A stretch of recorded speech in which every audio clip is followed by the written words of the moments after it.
जय जगन्नाथ जय माँ समलेई एसएम यूट्यूब चैनल में सुशांत।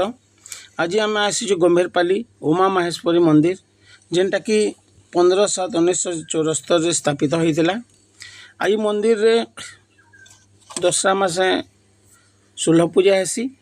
आई सुलह पूजा रे 16 दिन सबू आखर पाखर गाँ मान को भोग दियासी और भोग बंटा हेसी।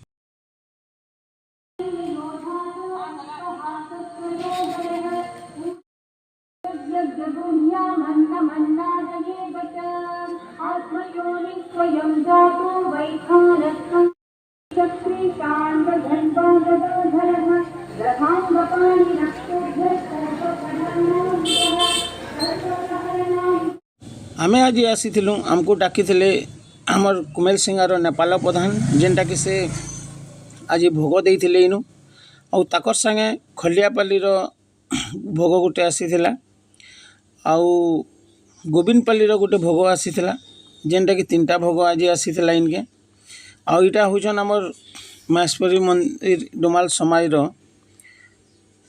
महाकुर आउ इटा सबू ननित्या वाले बसीचन इमाने यहाँ काଣା भोग लगुचे। भोग लगला पर समस्ते बाहर रहसन।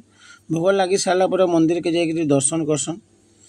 इरा हमर नेपाल प्रधान परिवार समस्ते पहुँची सेन के दर्शन करुछन। आमे भी जाइथिलु दर्शन करबार लगी आमे भी दर्शन कलु। आ इनु जेन भोग रांधबार लगी जे रंधनिया भटली जड़े आउछन जेनटा कि कंटिन्यू 30 बरस हेलान से इनु भोग रांधुछन। 30 बरस कंटिन्यू हेलान रांधुछन। इनु जेन भोग रंधा हो जे भी भोग दौचे तांकर परिवार चिन्हार पहचान समस्त को डाकुछन और इनु एकत्र ही गोटे जगह बसिक इनु भोग दिया हो समस्ते इनु बसिक भोग पाउछन।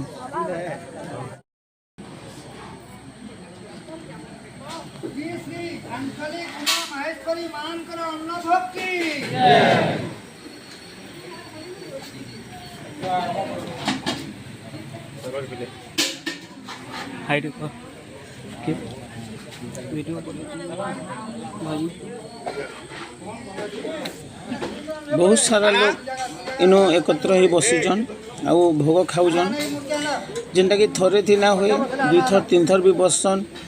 तारपरे बाहरिया लोग समस्ते सरीगले जे भोग देचे से लोक सरीगले गाँव भी डाकसन। प्रतिदिन गाँव डाकिक भोग मान दिया हेसी आउ प्रसाद इनु पाइक बहुत खुशी अनुभव करसन।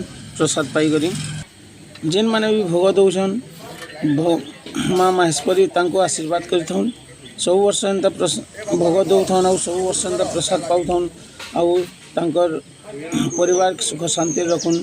जय माँ महेश्वरी जय माँ समलेई जय जगन्नाथ।